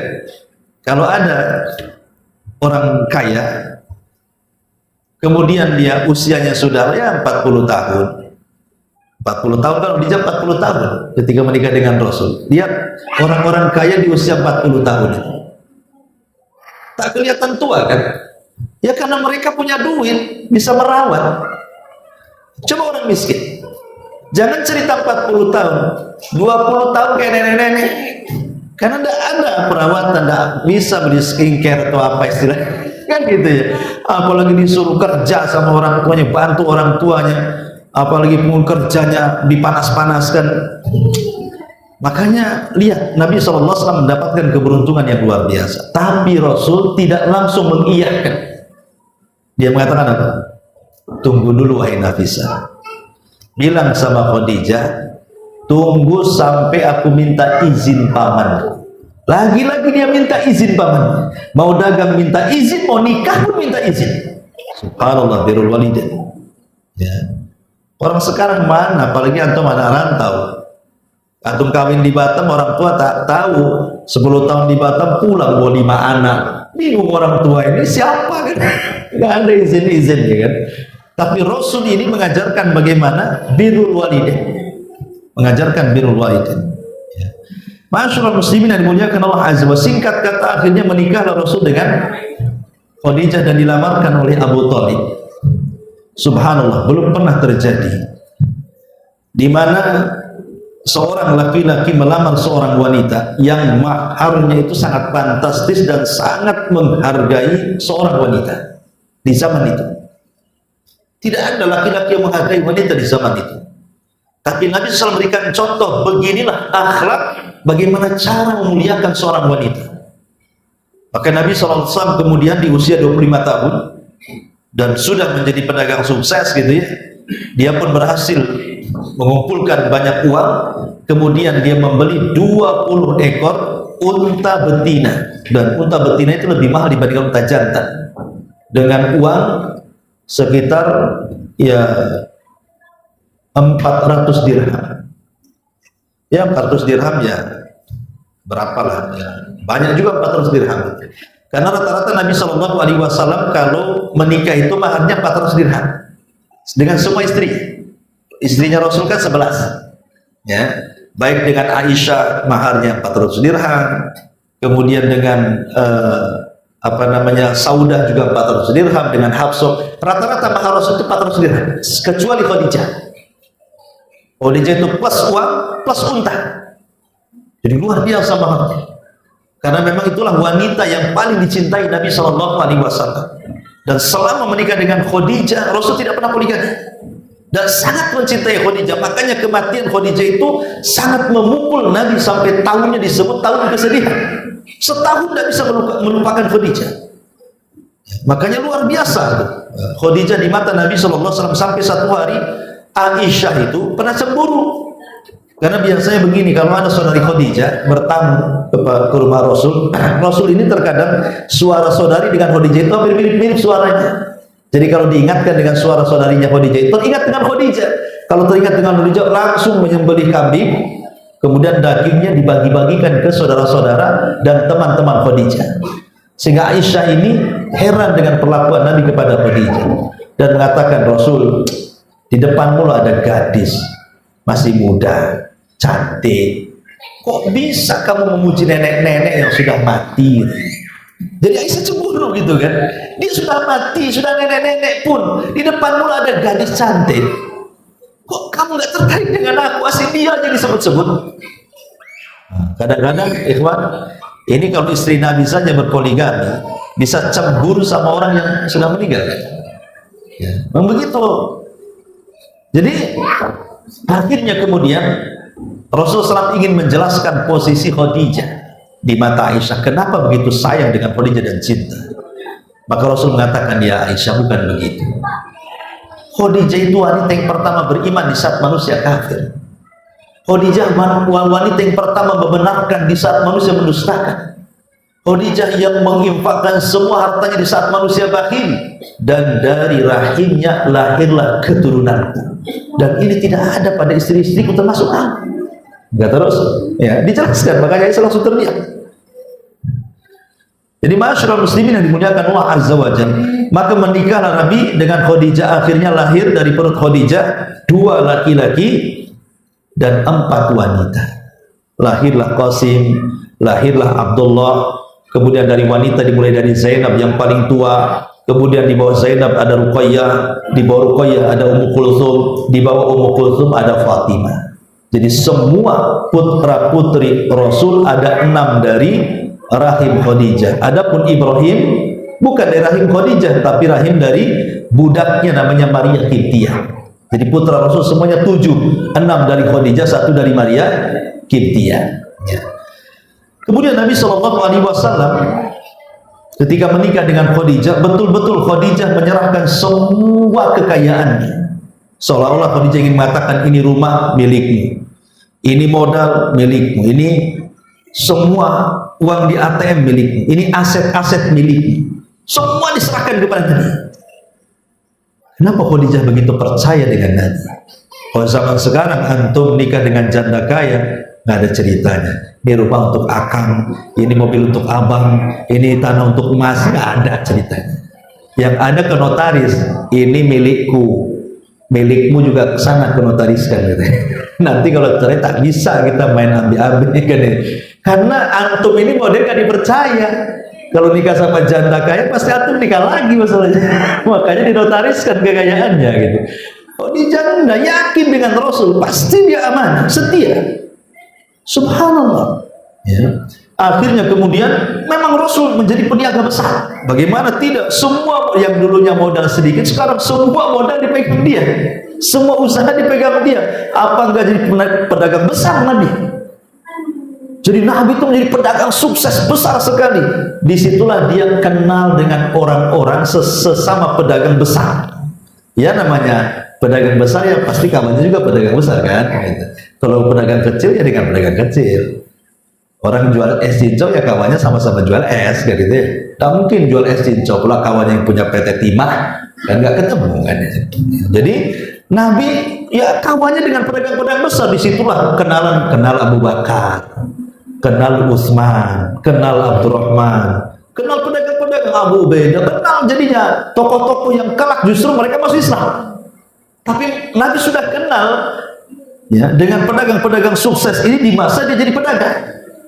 Dan pedagang itu subhanallah berbeda dengan orang yang kerja di PT, dengan buruh, beda. Karena pergaulan pedagang ini biasanya luas. Kalau orang di PT ya sesama orang PT aja, dari 50 tahun dia kerja sampai pensiun ya itu aja kawannya tuh. Atau orang yang kerja di kantor jadi guru, itu aja kawannya. Tapi pedagang ini kan belusukan kemana-mana. Coba tuh pedagang es tuh, belusukan ke gang-gang, akhirnya kenal semua orang kan. Pedagang ini luas dia jangkauannya, dan memang Allah sudah persiapkan seperti itu. Karena dia akan menjadi nabi harus luas jangkauannya, luas kenalannya, luas orang-orang yang akan didakwahinya. Makanya memang Nabi sudah dididik dari pengembala kambing menjadi pedagang kan gitu. Tapi di usia Nabi SAW yang sudah sepuh, ya kira-kira mungkin 37 tahun, mendekati 40 itu, Nabi sudah mulai risih dengan kondisi orang-orang Quraisy. Fitrahnya melawan. Karena orang-orang Quraisy ini semakin hari semakin jahat. Mabuk di mana-mana, main perempuan di mana-mana, menyembah berhala makin parah, pokoknya kondisinya makin jahiliyah, jahiliyahnya lah pokoknya. Jadi fitrah Rasul itu melawan. Kenapa makin rusak seperti ini? Ya, kalau sekarang ini para pengamat politik, wah ini makin rusak Indonesia ini, makin banyak utang macam-macam lah komentar, kurang lebih seperti itulah kalau mau dikiaskan itu. Jadi mau lihat kerusakan nih. Jadi Rasul akhirnya udah mulai dia malas berdagang. Padahal itu di puncak karirnya, ikhwan. Bagaimana tidak di puncak karir? Rasul menjadi orang paling kaya. Istrinya cantik jelita, anaknya banyak, dihormati oleh manusia, disanjung-sanjung dan disebut Shadiqul Amin. Kurang apa coba? Itu yang kita cari ya. Yang kita cari itu kita jadi orang kaya, istri kita cantik, kemudian anak kita banyak, sukses-sukses, dihargai manusia, dipuji manusia, jadi selebritis dan begitu seterusnya kan. Nabi dapat semuanya. Tapi justru Nabi SAW risih dengan semuanya. Fitrahnya menolak. Dari setelah maka di usia 37 itu mulai dia malas kerja, malas berniaga, sudah mulai ya kadang-kadang ke Mina, menyendiri sebulan di sana, mikir nanti ke Muzdalifah, nanti kemana lagi, pokoknya setiap tahun dia sebulan itu kemana-mana lah pokoknya, menyendiri itu untuk berpikir. Sampai ketika usia 40 tahun, 6 bulan sebelum usia 40 tahun, Rasul dikejutkan dengan mimpi. Menurut riwayat Bukhari dari Aisyah radhiyallahu anha, Rasul itu bermimpi aneh. Jadi kalau malamnya bermimpi, besoknya jadi kenyataan. Selama 6 bulan, besok malamnya mimpi, besoknya jadi kenyataan. Jadi seolah-olah mimpi itu tidak ada yang bayangan, tidak. Semua jadi kenyataan semua. Termasuk dalam mimpinya dia harus naik ke sebuah bukit, kemudian dia harus tinggal di gua, nanti akan datang seorang laki-laki jelmaan malaikat. Semua ada dalam mimpi, sudah ada tuh. Sehingga Rasul mulai ketika sadar 6 bulan setelahnya, dia coba mengikuti alur mimpinya. Di usia 40 tahun dia pamitan dengan Khadijah, dia akan menyendiri. Maka diikuti alur mimpinya, dia naik ke sebuah bukit gitu ya. Rupanya dalam bukit itu ada gua. Itulah yang disebut dengan Gua Hira. Kenapa Rasul diilhami oleh Allah, diwahyui oleh Allah untuk naik ke atas bukit itu? Karena yang namanya atas itu memiliki makna hissiyah dan maknawiyah. Dari Gua Hira itu nampak Mekah di bawahnya. Secara hissi faedahnya bahwa dia akan diangkat melebihi manusia yang ada di bawah. Yang kedua maknawi, bahwa dia kelak akan menguasai orang-orang yang ada di bawahnya, memerdekakan mereka, memasukkan mereka ke dalam hidayah. Makanya Allah angkat dia ke tempat tinggi. Kemudian Nabi SAW masuk ke dalam gua. selama 1 bulan Rasul dalam gua. Ada yang mengatakan di tanggal 12, ada yang mengatakan di tanggal 17 Ramadan, ada di tanggal ganjil 21, 23, 25, 27. Pokoknya perselisihan ulama banyak tentang masalah kapan nuzulul Quran itu. Walaupun pendapat yang kuat nuzulul Quran itu ada di 10 akhir Ramadan di tanggal-tanggal ganjil 21, 23, 25, 27 atau 29. Pokoknya antara tanggal-tanggal ini dah. Ketika Nabi sedang asik tafakur, ya, sedang asik memikirkan kekuasaan Allah Subhanahu wa taala, disitulah di waktu mendekati fajar, tiba-tiba datang Jibril dalam bentuk manusia yang sangat bersih, masuk ke dalam gua. Rasul tidak kaget, kenapa? Karena sudah ada dalam mimpinya. Makanya Rasul biasa-biasa saja, kok jadi betul mimpinya nih. Tiba-tiba mendekati Rasul, merangkul Rasul, tiba-tiba membisikkan di telinga Rasul, "Iqra ya Muhammad," baca wahai Muhammad. Dalam pikiran Rasul, baca itu artinya ya baca tulis. Lah Rasul buta huruf, nggak bisa baca, nggak bisa nulis. Makanya Nabi SAW mengatakan, "Ma ana biqari," saya tak bisa baca. Ya, saya tak bisa baca. Jibril mengatakan, "Iqra ya Muhammad," makin dipeluk erat lagi. Kata Rasul, "Saya tak bisa baca," sampai 3 kali. Baru kemudian Jibril mentalkin Rasul dengan mengatakan, "Iqra bismi rabbikal ladzi khalaq, khalaqal insana min 'alaq, iqra wa rabbukal akram alladzi 'allama bil qalam, 'allamal insana ma lam ya'lam." Turun 5 ayat pertama surah Al-Alaq. Dari sini resmi Rasul kita didaulat menjadi nabi. Tidak jadi nabi. Masalahnya, setelah turun surah Al-Alaq ini, Jibril tidak pernah turun lagi. Sesak dada Nabi. Nabi bolak-balik ke gua, tak ada lagi Jibril datang. Jadi Rasul itu rasa-rasanya, apa yang datang saya itu jin, apa yang datang ke saya itu setan, apa yang datang ke saya itu malaikat. Karena nggak turun lagi pesanannya kan, hampir 6 bulan. Jadi sesak dada Nabi itu. Jadi akhirnya mikir, siapa yang datangi aku dalam gua. Jadi setelah 6 bulan Rasul balik lagi ke gua. Mudah-mudahan orang itu datang lagi. Setelah tidak ketemu di gua, dia pun mau pulang. Disitulah dia kaget, rupanya ada suara dari langit. "Hei Muhammad, kemari," kata. "Hei Muhammad, kemari." Rasul tengok kanan, tak ada orang, kiri tak ada orang, depan belakang tak ada orang. Siapa yang panggil nih? Kemudian ketika dia betul-betul suara itu didengarkan, rupanya dari langit suara itu. Ketika dia mendongak ke atas, disitulah Rasul tiba-tiba menggigil ketakutan. Kenapa? Rupanya Jibril menjelma sebagai bentuk aslinya. Kalau yang ke gua itu kan tasyakul dengan manusia. Ini bentuk aslinya. Yang satu sayapnya itu terbentang antara terbit matahari dan terbenamnya. Sadal ufuk, bayangkan. Itu satu sayap. Yang kalau kita nengok ke depan kanan sayap, ke belakang sayap, ke kiri kanan sayap, seolah-olah langit ditutupi sayap. Apa nggak menggigil nanti coba? Contoh nih, antum bersih-bersih di got sini. Tiba-tiba ketemu ular piton 50 meter. Apa nggak menggigil? Kan gitu. Dalam got lagi bisa ditikam gitu. Itu baru nengok ular tuh. Ular piton menggigil mungkin kita kan nggak pernah melihat ular sepanjang ini gini. Mungkin lari terbirit-birit. Lah Rasul pun lari terbirit-birit juga. Ketakutan. Lari sekencang-kencangnya dia. Kemudian sampai di rumahnya dipanggil istrinya. "Ya Khadijah, ya Khadijah, di mana kau Khadijah?" Ketika datang Khadijah, "Ada apa wahai suamiku?" Tiba-tiba Rasul mengatakan, "Dasiruni, selimuti aku, katanya. Khadijah kaget selaku istri, ada apa ini kan begitu. Tetapi akhirnya Khadijah pun menyelimuti Rasul, kemudian masuk ke dalam selimut. Kenapa mesti diselimuti? Karena biasanya orang takut itu kalau ingin menghilangkan takut, ya masuk ke selimut lah kan itu. Atau kalau takut kan ambil selimut kan, kan itu ya. Maka mendingan lah, takutnya nanti akan berkurang. Apalagi di situ istri antum masuk sekali kan. Kemudian menghibur, membisikkan di telinganya Rasul, "Wallahi la yuhzikallahu abada." Wahai suamiku, peristiwa itu tidak mungkin menghinakan kamu dah. Peristiwa itu tidak mungkin menghinakan kamu. Engkau ini orang baik. Kalau kau berkata pasti jujur, kalau ada tamu pasti kau hormati, kalau ada orang miskin kau bantu. Pokoknya disebutkan akhlak baik oleh Khadijah. Dari situlah kemudian Rasul makin tenang. Akhirnya mulai hilang rasa takutnya. Cukup sampai di sini? Tidak. Besoknya Khadijah membawa Nabi ke siapa? Ke rumah Waraqah ibn Naufal, masih kerabat Khadijah.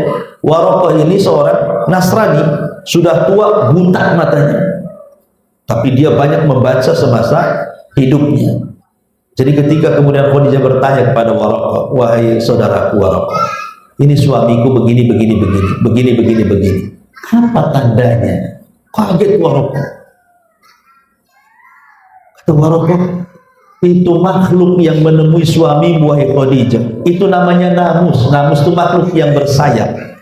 Namus ini pernah datang kepada Musa dan Isa, dan ketika Namus datang kepada Musa dan Isa, keduanya jadi nabi. Sekarang Namus itu datang kepada suamimu, yakinina dia akan jadi nabi. Dia akan jadi nabi. Dan kalau dia jadi nabi, pada saatnya kata Waraqah, aku yang akan membelanya. Tapi sayang, 6 bulan setelah konsultasi, Waraqah meninggal dunia. Tapi dia beriman kepada Rasul, sehingga terjadi perselisihan siapa orang dewasa yang pertama beriman kepada Rasul, Abu Bakar kah, Waraqah kah? Ada yang mengatakan Waraqah, ada yang mengatakan Abu Bakar. Ada yang memerinci, Waraqah itu beriman kepada Rasul di saat kenabian, tapi Abu Bakar itu beriman kepada Rasul di saat kerasulan. Ya, jadi beda babnya di sini. Ya, tapi yang jelas bahwa akhirnya Nabi SAW pun mulai sadar bahwa dia telah diangkat menjadi Nabi. Satu hari ketika Nabi SAW sedang tertidur pulas sekali, tiba-tiba Jibril datang memanggil Nabi SAW, ya ayyuhal muddathir qum fa'anzir wa rabbaka fakabbir wa thiyabaka fatahhir wa rujza fahjur wa la tamnun tastabthir wa li rabbika fasbir. Orang yang berselimut, bangun. Turun surah Mudaththir. Orang yang berselimut, bangun. Ya ayyuhal mudaththir qum fa'anzir. Qum, berdiri, beri peringatan kepada manusia. Kemudian Allah Subhanahu wa taala menurunkan surah Al-Mudaththir 1 sampai 5. Kemudian setelah 1 sampai 5 berarti resmilah Rasul didaulat menjadi Rasul, karena menjadi Nabi dengan surah Al-Alaq dan menjadi Rasul dengan surah Al-Mudaththir. Lah sejak itulah Rasul mulai berdakwah. Dia. Lah Nabi SAW 3 tahun pertama itu disebut dakwah sirriyah. Artinya dakwah sirriyah itu dakwah tidak terang-terangan, door to door, ngajak kawan-kawan. Dulu waktu dagang datang kepada Abu Bakar, itu kan kawan dagang dia. Abu Bakar, mau nggak engkau mengakui aku ini seorang Nabi dan Rasul? Mau nggak engkau mengucapkan asyhadu an la ilaha illallah wa anni rasulullah? Kemudian Rasul membacakan wahyu yang turun kepadanya. Subhanallah, Abu Bakar tidak pernah ragu. Ketika diajak langsung beriman. Itulah satu-satunya manusia saat beriman tidak ada mikir-mikir itu Abu Bakar. Yang lain mikir-mikir dulu, betul ke dia Nabi? Jangan-jangan Nabi palsu. Masih diteliti kalau yang lain. Abu Bakar tidak. Ketika Rasul menawarkan Islam, langsung dia bersahadat. Makanya wajar kalau disebut siddiq dia. Orangnya jujur, orangnya benar. Karena tidak ada tawar-tawaran, tidak ada mikir-mikir lagi tuh.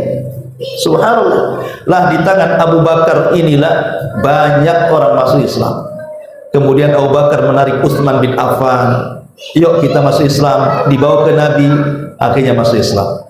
Kemudian Abu Bakar menarik Abu Ubaidah, ayo kita datang pada Nabi, masuk Islam. Kemudian menarik juga Zubair bin Awam, akhirnya masuk Islam. Kemudian juga menarik siapa lagi, Utsman bin Maz'un, menarik pokoknya 10 sahabat yang dijanjikan masuk surga, sebagian besar masuk Islam di tangan Abu Bakar.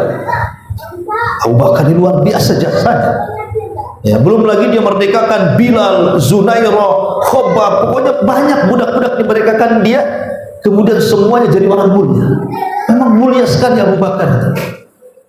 Masyarul muslimin yang mulia Allah azza, ketika itu kan Nabi Shallallahu Alaihi Wasallam harus punya markas, harus punya ya pesantren kan itu ya, kata bahasa kita ini. Makanya ketika kemudian ada anak muda dari Bani Mahzum, kabilahnya Abu Jahal, namanya Arqam ibn Abi Arqam, itu dari kabilahnya Abu Jahal. Itu satu-satunya orang yang masuk Islam dari kabilahnya Abu Jahal. Lah punya rumah di atas Bukit Sofa. Yang sekarang sih rumahnya sudah nggak ada karena jadi tempat sa'i di situ. Dulu rumahnya itu di atas Bukit Sofa, itu rumahnya Arqam bin Abi Arqam.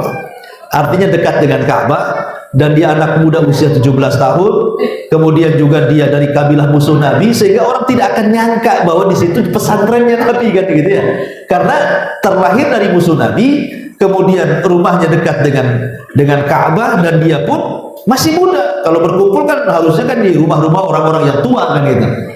Jadi nggak nyangka selama 3 tahun Rasul menjadikan rumah Arqam bi Abi Arqam itu dijadikan rumah Islam pertama. Disitulah markas dakwah. Ya, akhirnya satu persatu masuk ke rumah Arqam. Dari 1, 2 sampai 10 orang, dari 10 orang sampai 20, 20 sampai 30, dan ditutup dengan keislaman Umar di angka 40 orang. Ya, jadi di rumah Arqam ini yang terakhir adalah Umar bin Khattab masuk Islam. Dialah yang menutup angka 239. Dengan masuknya Islam, Umar menjadi 40 orang, genap 40 orang, maka genaplah 3 tahun Rasul berdakwah Syria. Umar protes sama Nabi, Rasul, kita ini di atas kebenaran, ngapain sembunyi-sembunyi?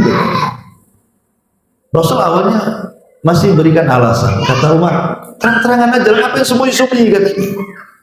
Akhirnya Rasul pun luluh dan mengizinkan Umar untuk berdakwah terang-terangan.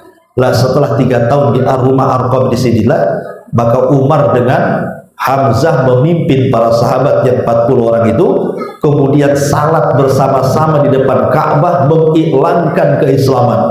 Dari situlah terbuka Islamnya para sahabat. Kemudian turun ayat di situ kepada Nabi Shallallahu Alaihi Wasallam, wa anzir ashiratakal aqrabin, wahai Muhammad, peringatkan tuh kerabat-kerabat dekat. Akhirnya Nabi pun naik ke Bukit Safa, dipanggilnya semua kerabat-kerabat. Kemudian setelah dipanggil, Rasul mengajak mereka ke dalam tauhid.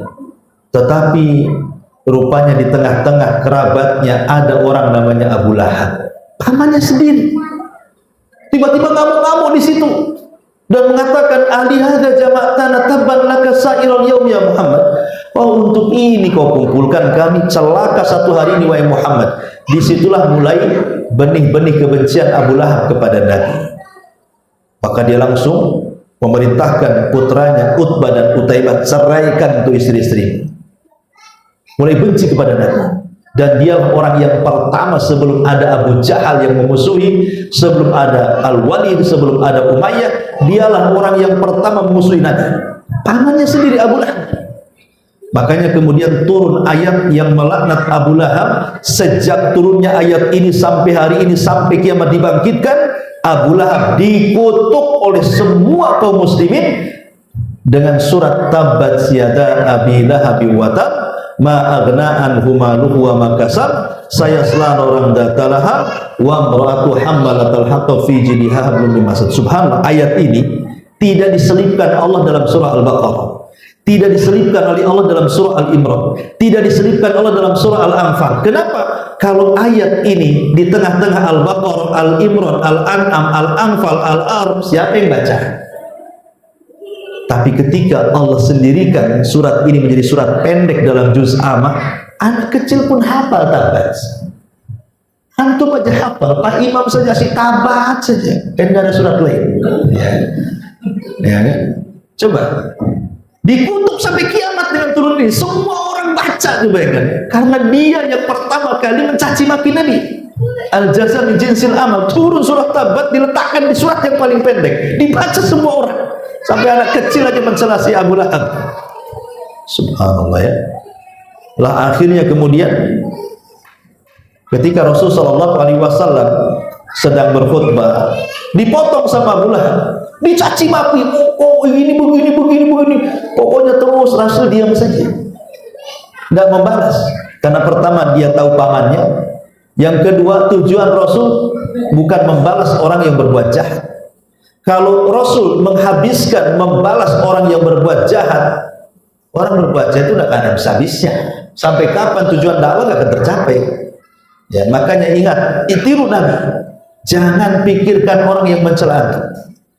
Jangan ladeni orang yang menggibah antum. Jangan ladeni orang-orang yang ngomong tentang antum jelek-jelek. Jangan ladeni. Fokus saja antum ke sana. Fokus kerja, fokus dakwah, pasti berhasil. Tapi kalau antum sedikit-sedikit disakiti di sini, ada antum malas di PT ini, kenapa? Orang itu rasanya nggak enak dengan saya. Pindah PT antum. Nanti di PT itu disakiti lagi, pindah lagi PT. Sampai kapan antum jadinya? Nah, tapi Rasul punya agenda yang besar, makanya tidak melayani celaan cemoohannya si Abu Lahab, karena ada prioritas yang paling tinggi dibandingkan itu. Tapi walaupun Rasul tidak membantah Abu Lahab, bukan Allah diam saja, tidak. Balasannya dari Allah. Allah tidak rela walinya dicaci maki. Maka Allah mengirim Jibril membawa surah Tabat, Al-Lahab. Kemudian Jibril langsung memasukkan di dada Rasul, dan Rasul langsung hafal, seolah-olah Allah mengatakan, "Hei Muhammad, baca sekarang di hadapan orang-orang." Maka ketika Abu Lahab ngoceh sana sini, ngaca sini, tiba-tiba Rasul mengatakan, "A'udzubillahi minasyaitonirrajim. Bismillahirrahmanirrahim. Tabat yada Abi Lahab wa tab." Celaka kedua tangan Abi Lahab dan binasa. Ma aghna anhu maluhu wa ma kasab. Semua usaha, daya dan upaya serta keturunannya tidak bermanfaat bagi dia. Saya selana rongga dia akan masuk ke dalam api yang menyala-nyala. Coba, saya sebuah meratu hammalatan. Begitu juga istrinya yang kesana kemari ngadu domba juga, Ummu Jamil. Hammalatal hatab fi jiriha hablum masad, akan dikalungkan di lehernya sabut kelapa dan akan menyala menjadi api besar di lehernya. Subhanallah, ikhwan. Ma'asyiral muslimin yang dimuliakan Allah Subhanahu wa taala. Akhirnya orang Arab itu tidak pernah loh sebelumnya mendengar Quran kan. Tapi orang Arab terbiasa mendengar syair dan menghafalnya. Jadi sangkanya surat Tabat itu syair. Dihafal sama orang yang hadir di situ. Kemudian dibaca oleh mereka, disangka syair, bukan Quran. Jadi setiap hari setelah membaca surah Tabat ini kemudian ditangkap oleh telinga orang kafir, orang Quraisy. Tiba-tiba mereka ketika buyar pulang, yang di pasar baca, yang di jalan baca, yang di kerumunan baca. Apa enggak stres ya Abu Lahab? Kenapa orang kok menyair saya, menukil-nukilkan perkataan Nabi kan gitu? Lah istrinya kan enggak hadir di situ, namanya Arwah bintu Harbin. Istrinya bukan orang biasa Abu Lahab itu. Dia adik daripada pemimpin Quraisy, Abi Sufyan bin Harb.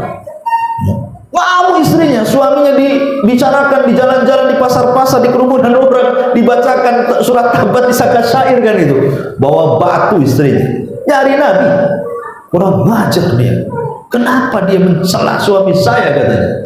Dah cari, rupanya Rasul sedang duduk-duduk bersama Abu Bakar di Ka'bah sambil bersandar di kiswah begini. Dari kejauhan Ummu Jamil udah pegang batu. Abu Bakar mengatakan, Rasul, Ummu Jamil nampaknya tidak baik dia ke sini. Kata Rasul, biarkan saja dia datang. Dia ngomong apa nanti? Tiba-tiba setelah datang, Allah butakan kedua mata Ummu Jamil. Di depannya ada Nabi, nggak kelihatan. Jadi dia ngomong sama Abu Bakar, "Hei Abu Bakar, mana kawan Musi Muhammad?" Emang ada apa? Kata Abu Bakar, dia telah sampai berita dia telah menghina aku dan suamiku. Kalau aku melihat dia, aku lempar batu ini di mulutnya katanya. Ya. Dia mengatakan, la in ra'aituhu la aqamnahu bihadzal fihri fa. Dia mengatakan, kalau kulihat dia, aku lempar mulutnya katanya. Kemudian dia mengeluarkan syair, muzammaman asaina wa dinahu qalaina, dan begitu seterusnya. Ya. Muzammam itu artinya orang yang dicela. Kalau Muhammad orang yang dipuji. Jadi setelah Jamil pergi, Arwah bintu Harbin itu, kata Rasul, lihat Abu Bakar, dia salah orang. Namaku Muhammad, dia sebut-sebut saya Muzammam katanya. Nama dia Muhammad, dia bersair Muzammam. Muzammam bukan nama saya, biarkan aja dia bersair katanya. Subhanallah sebagainya. Akhirnya Rasul SAW pun mulai berdakwah terang-terang. Nah, disitulah banyak sekali tantangan Nabi, banyak sekali. Sampai Nabi pernah diletakkan kotoran. Sampai Nabi SAW sepanjang jalan ke rumahnya diletakkan kotoran Abu Lahab. Coba bayangkan, sampai Hamzah mendengar bahwa Abu Lahab itu mencaci maki Rasul, meletakkan kotoran di pintu rumah Rasul. Ngamuk dia. Padahal belum masuk Islam Hamzah itu.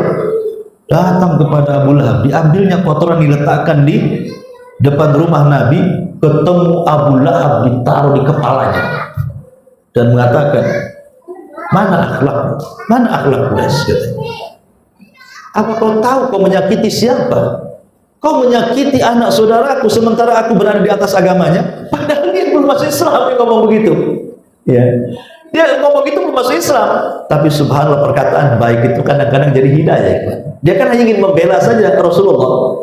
Di depan Abu Lahab dia mengatakan, kau berani-beraninya sama dia sementara aku berada di atas agamanya. Rupanya kata-kata itulah yang menggiring Hamzah masuk Islam. Masuk Islam akhirnya dia, Hamzah. Kemudian setelah Hamzah masuk Islam, disusul Umar masuk Islam. Makanya kuat Islam itu. Tapi walaupun mereka berdua masuk Islam, tetap namanya musuh-musuh Islam lebih kuat dan lebih banyak jumlahnya. Makanya Rasul tertekan. Sampai pada waktunya, maka Bani Hashim ditekan oleh Abu Jahal itu, serahkan Muhammad kepada kami akan bunuh dia. Kalau tidak, kami akan boikot kamu. Akhirnya Bani Hashim tetap menyerahkan Nabi, walaupun mereka tidak semua Muslim, banyak juga yang kafir. Tapi orang Arab itu kan namanya fanatik kesukuan, kan tetap ada fanatik kesukuan itu. Jadi mereka tidak mau menyerahkan Nabi. Karena mereka tidak mau menyerahkan Nabi, maka sepakat 18 kabilah memboikot 2 kabilah Bani Hashim.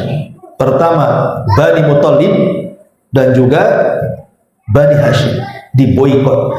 Tidak boleh bicara dengan mereka, tidak boleh ngirim makanan kepada mereka, tidak boleh mengawini mereka, tidak boleh memberikan akses apapun jual beli dengan mereka.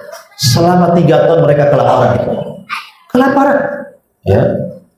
Sampai akhirnya Allah takdirkan perjanjiannya dimakan rakyat. Ketika perjanjian dimakan rakyat dalam Ka'bah, itulah berarti dengan hilangnya perjanjian itu berarti hilang pula boikot itu. Maka 3 tahun disitulah harta Nabi dan Khadijah selama pemboikotan itu, hartanya habis.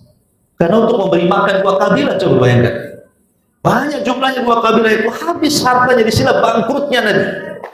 Tapi Rasul tidak menyesal, ini perjuangan dakwah. Harta itu buat apa, yang penting lillahi ta'ala. Lah, semenjak pemboikotan 3 tahun sampai kelaparan, sampai makan daun dan akar, itulah Abu Thalib sakit. Kemudian setelah dia sakit, akhirnya kemudian meninggal. Disusul dengan Khadijah sakit juga, akhirnya meninggal. Maka tahun itu disebut tahun kesedihan. Ketika Rasul sudah tidak ada backingan, bahasa kita ya, maka orang Quraisy mulai membidik Rasul untuk membunuh. Rasul tahu kalau dia tetap di Mekah pasti dibunuh. Maka Rasul terpikir ingin mencari areal baru untuk berdakwah. Terpikir dia ke Taif. Berangkat dia ke Taif. Sampai di Taif bukan diterima, dilempari batu lagi. Sampai balik lagi ke Mekah, tidak dulu berani masuk karena diancam dibunuh. Rasul terpaksa harus tinggal di perbatasan Taif dan Mekah. Mau ke Taif dilempari, mau masuk ke Mekah diancam bunuh. Terpaksa dia beristirahat di kebun kurma milik Mughirah. Ya. Kemudian ketika dia mendapatkan perlindungan dari Adi bin Hatim, maka Rasul pun kemudian balik ke Mekah, tapi dia tidak berani dakwah terang-terangan, balik lagi kepada dakwah Syria, ya. Karena kalau terang-terangan jelas dia dibunuh. Maka Nabi SAW akhirnya makin sedih dengan peristiwa itu. Disitulah Allah ingin menghibur Rasul dengan apa? Dengan cara mengisra mi'rajkan Nabi. 1 tahun sebelum hijrah, Nabi Isra Mi'raj. Isra Mi'raj ini menarik, kenapa? Karena perjalanan Rasul ini bukan perjalanan biasa, ini perjalanan spiritual untuk betul-betul menenangkan Nabi yang sudah acak-acakan hatinya. Pertama diperjumpakan dengan siapa? Dengan Adam di langit pertama. Apa hikmahnya? Sebagaimana Adam hijrah dari surga ke dunia, maka engkau pun akan hijrah dari Mekah ke Madinah. Kemudian berjumpa di langit kedua dengan siapa? Dengan Yahya dan juga Nabi Isa. Artinya sesampainya kau di Madinah, kedua nabi ini dimusuhi orang Yahudi, maka engkau juga akan dimusuhi orang Yahudi.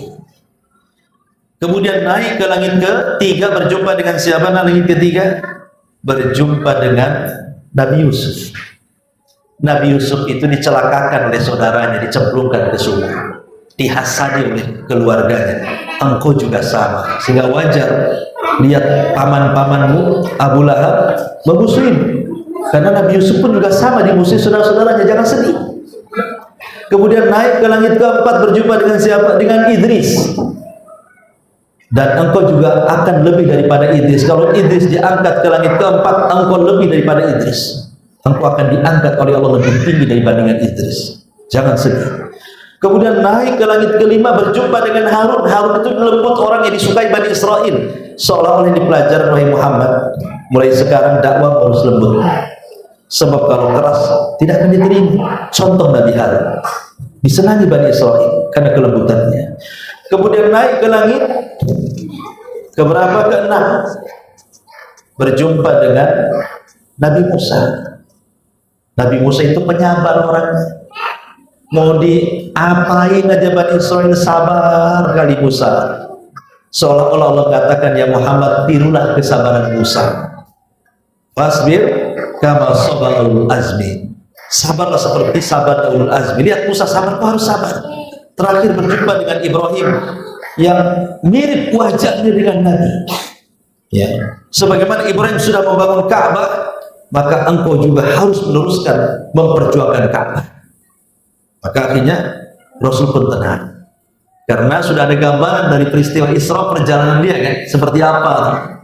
Makanya ketika setelah Isra Mi'raj, kemudian Rasul berusaha berdakwah ke luar, tidak ke entaran Mekah tapi keluar ke jemaah-jemaah haji. Disitulah kemudian berjumpa dengan orang-orang Madinah. Ya, maka adalah sekitar 12 orang masuk Islam. Kemudian mereka pulang. Ya, kemudian terjadilah pembaiatan Aqabah yang pertama. Ya, dihadiri 12 orang, kemudian terjadi pembaiatan yang kedua, Aqabah kedua, sekitar 70 lebih gitu ya. Kemudian setelah itu mereka meminta kepada Rasul untuk dikirimkan dai ke Madinah. Maka disitulah Rasul mengutus Mus'ab ibn Umair, berangkatlah ke Madinah. Subhanallah, di tangan Mus'ab ini dua kabilah pemimpinnya masuk Islam, Sa'ad ibn Ubadah dan Sa'd ibn Mu'ad. Lah, itulah cikal bakal dua kabilah itu menjadi Ansor, namanya Khazraj dan Aus. Sehingga ketika Khazraj dan Aus pemimpinnya masuk Islam, kemudian dua kabilah itu sudah banyak masuk Islam, artinya Islam sudah tersebar di Madinah. Disitulah Allah perintahkan Rasul untuk hijrah ke Madinah. Di sana sudah banyak orang Islam, maka Rasul mengajak semuanya untuk hijrah, baik yang hijrah sebelumnya ke Ethiopia, yang hijrah 2 kali, pokoknya semua harus balik semua ke Madinah. Maka dari semua arah para sahabat mereka hijrah pelan-pelan, dan inilah fase kedua di bulan Rabiul Awal, hijrah Nabi. Ya. Dan hijrah ini subhanallah menjadikan wajah Islam yang tadinya tertekan menjadi merdeka, yang tadinya tidak punya negara jadi punya negara, yang tadinya susah menyebarkan Islam jadi tersebar Islam, yang tadinya Islam sangat direndahkan menjadi mulia berkat hijrah Nabi SAW. Hijrah itu luar biasa. Makanya dijadikan Umar bin Khattab radhiyallahu anhu sebagai penanggalan dalam Islam. Penanggalan dalam Islam, almanak Islam itu diambil dari hijrah Nabi. Ada 1 Hijriah, 2 Hijriah, 3 Hijriah, dan begitu seterusnya. Lah sesampainya Nabi SAW di Madinah, ya singkat saja karena sudah malam juga. Maka yang pertama kali pekerjaan Rasul di Madinah membangun masjid. Pertama Masjid Quba, kemudian Masjid Nabawi. Setelah terbangun masjid, kemudian Rasul mempersaudarakan orang Ansar dan orang Muhajirin. Setelah mempersaudarakan orang Ansar dan Muhajirin, Rasul membenahi ekonomi dengan cara membuat pasar untuk menandingi pasarnya Yahudi. Karena ketika itu di Madinah ekonomi dikuasai Yahudi. Ada namanya pasar Bani Kunaiko. Maka Rasul membuat pasar di samping Bani Kunaiko untuk meruntuhkan ekonominya. Subhanallah. Dengan sistem Islam, pasar yang dibangun 2 tahun oleh Rasul mampu meruntuhkan pasarnya Yahudi. Ya. pasar Yahudi. Makanya orang Arab pandai dagang dari dulu. Pandai dagang cuma dua, Arab sama Cina. Yang bisa melawan orang Cina ya orang Arab lah kan gitu. Gitu. Repotnya antum bapak Arab, ibu Cina, kedua punya darah di situ. Bisa langsung gabungkan di situ hal pedagang. Jadi intinya bahwa setelah tumbang ekonomi Yahudi, maka Islam naik. Mulailah ketika itu orang-orang Yahudi mulai berkhianat.